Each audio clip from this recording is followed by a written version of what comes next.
When we were kids, there was a strange house. All the shades were always drawn, and we never heard voices in there.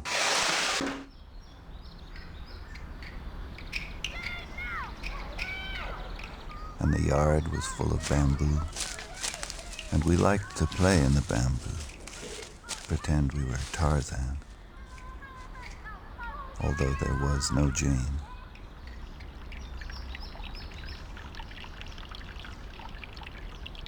And there was a fish pond, a large one, full of the fattest goldfish you ever saw, and they were tame. They came to the surface of the water and took pieces of bread from our hands.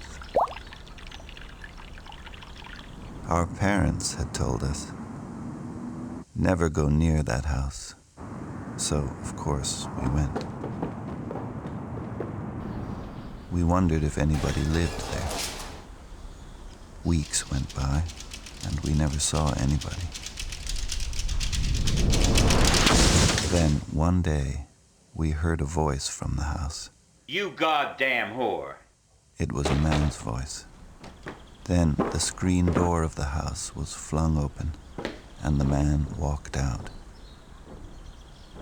He was holding a fifth of whiskey in his right hand. He was about 30. He had a cigar in his mouth, needed a shave.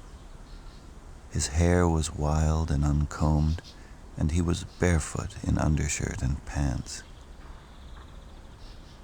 But his eyes were bright. They blazed with brightness. And he said, Hey, little gentleman. Having a good time, I hope. Then he gave a little laugh and walked back into the house.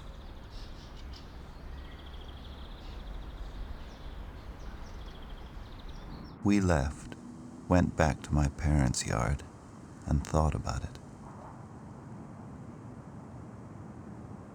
Our parents, we decided, had wanted us to stay away from there because they never wanted us to see a man like that, a strong, natural man with beautiful eyes.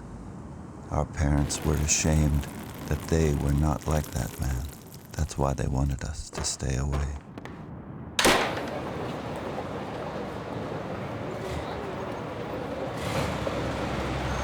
But we went back to that house and the bamboo and the tame goldfish. We went back many times for many weeks, but we never saw or heard the man again. The shades were down as always, and it was quiet. Then one day, as we came back from school, we saw the house. It had burned down.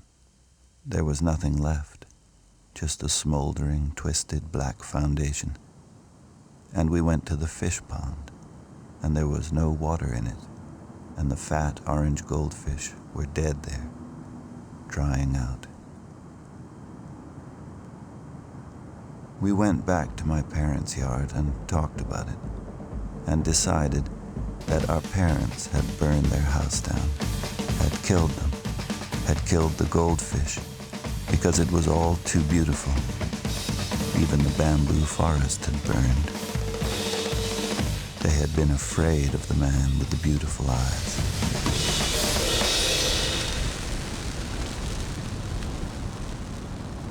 And we were afraid then that all through our lives things like that would happen. That nobody wanted anybody to be strong and beautiful like that. That others would never allow it. And that many people would have to die.